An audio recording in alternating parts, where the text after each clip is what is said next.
Cette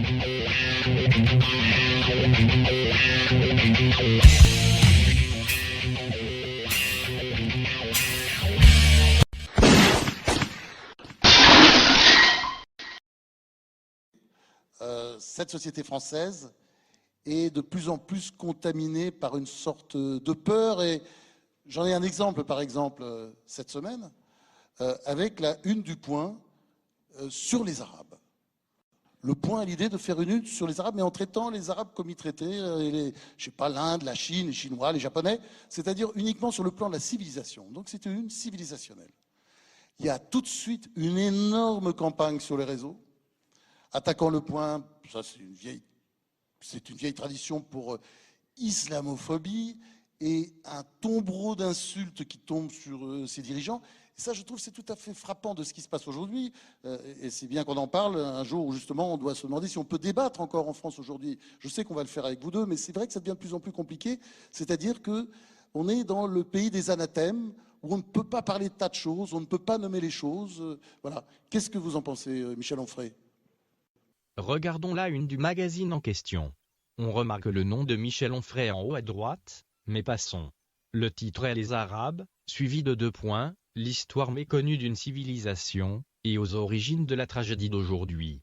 On remarquera que c'est conforme à la succincte présentation de Fogg alias Franz-Olivier Gisbert, et annonce un article traitant du passé d'une civilisation, qui actuellement souffre dans sa chair. Écoutons, donc ce que M. Onfray a à en dire. Alors moi je dois dire que je défends le Point parce que le Point m'a défendu au moment où tout le monde m'a vomi dessus à l'époque de Freud. Mais je dois dire que cette une, je n'y souscris pas absolument, mais je sais ce que c'est qu'une une, parce que vous m'avez fait l'amitié de m'en consacrer deux ou trois. Plus que ça, tiens, il a oublié les autres déjà. Quelques-unes. Et ce sont souvent des arguments de vente. Et effectivement, on est obligé d'aller vite, plus vite qu'en 140 signes. Et si je me souviens bien, j'ai plus ça très exactement en tête, mais le titre c'est Les Arabes.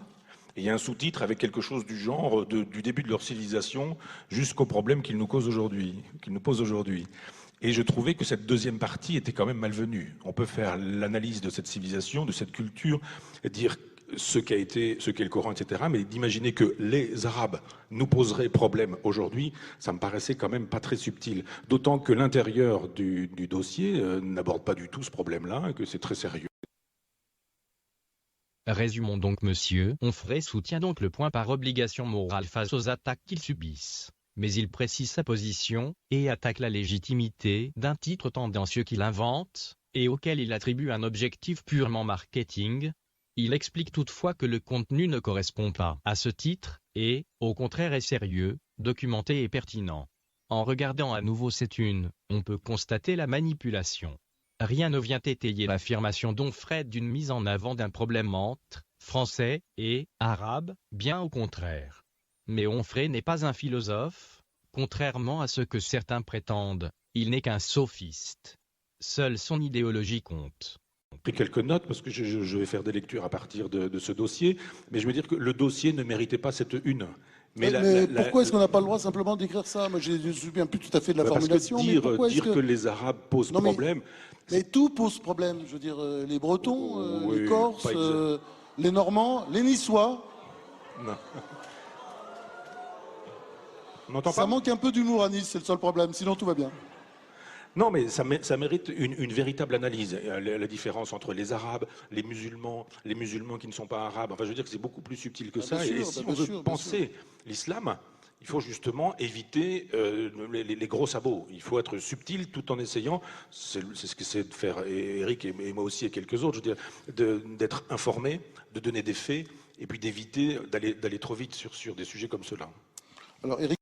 Accuser le Point d'avoir insinué que les Arabes posaient problème, au vu de la couverture, et de la parfaite mauvaise foi, mais il aime patauger dedans il semblerait.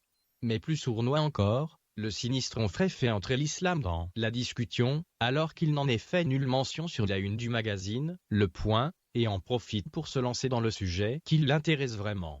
Le réel ne l'intéresse pas, seul son message a de l'importance pour lui, nulle intégrité intellectuelle chez les idéologues, et les sophistes, juste des manipulateurs et des dogmatiques. Courage à tous, et surtout n'oubliez pas d'amalgame.